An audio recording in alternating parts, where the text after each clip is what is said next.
This is Florian, and today we want to discuss Dynamo. You probably have seen that Revit 2021 is being delivered with a couple of Dynamo scripts which we can run via generative designs.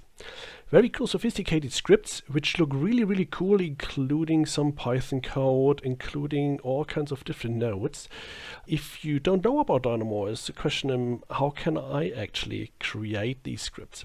And this is where we want to quickly look into for this.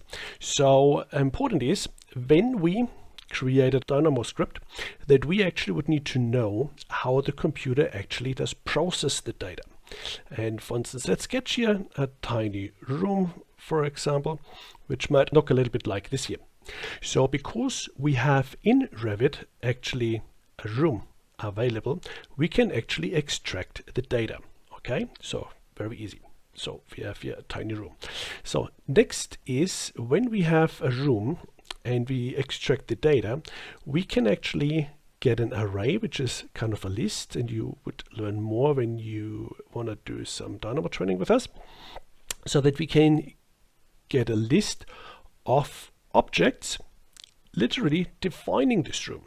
So it's like we have here a line, like we have maybe here an arc, and maybe we have here another line. So this is basically an array.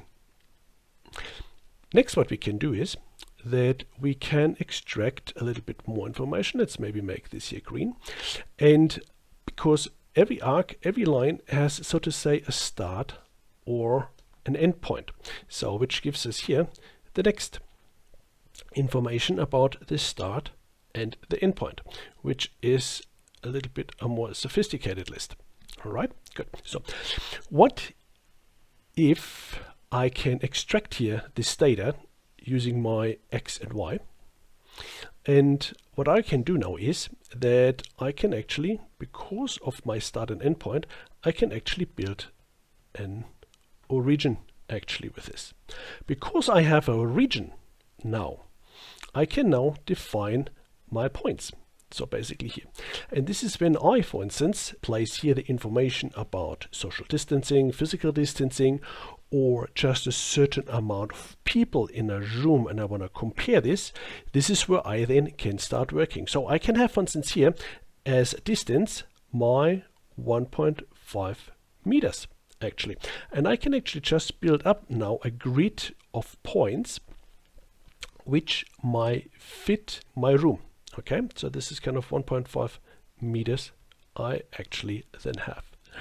And so what I then can do afterwards is I can just tell the computer, because the computer is commonly straightforward, that I can tell the machine, please filter out all these points which are, for instance, inside of this room. And wherever we have these points inside of the room, for instance here they are not inside the room, wherever we have actually the inside of the room, what we do is then place there, for instance, a cross on our floor where somebody can stand safe, or place a chair, or. Okay, and this actually doesn't matter how complex actually the room is. So you see how the computer does actually process the data. Sometimes you need to work around and about, play a little bit of a judo with the computer and how these scripts can be created. And if you want to learn, we have a tiny simple script available for you. And let's have a double check how this works. And I think that's this one. Nope. And so here, like with the tiny explanation I just have given you, we have, for instance, here our room we select. We have here, for instance, our social or physical distancing per person, 1.5 meters. We have here our nodes where we simply just calculate actually the area from the room. And a little bit further down, we find that we take the room, extract the room geometry, get, for instance, here our region, our points, our X, Y, and Z. And then afterwards, we just create and build our grid with these people. And you see, it's actually just plus minus calculations we actually do. Afterwards, we tell the machine, okay, please take these points, which are basically inside of the room, and place our famous RPC family. Who do we place? Male Alex. All right, good. So, and now if you, for instance, would run this, we see, for instance, here the room in the back end, and then we can have a bit of a play with the parameter, because we can also add a bit of a correction to it.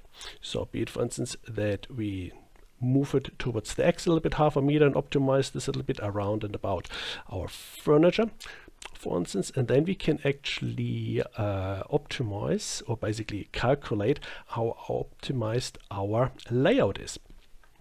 This we can just simply do and see here, for instance, that we have 89.47%, because it's a certain amount of people we can place with this layout, and based on 2 square meters the government has given us, we should theoretically fit 57 in.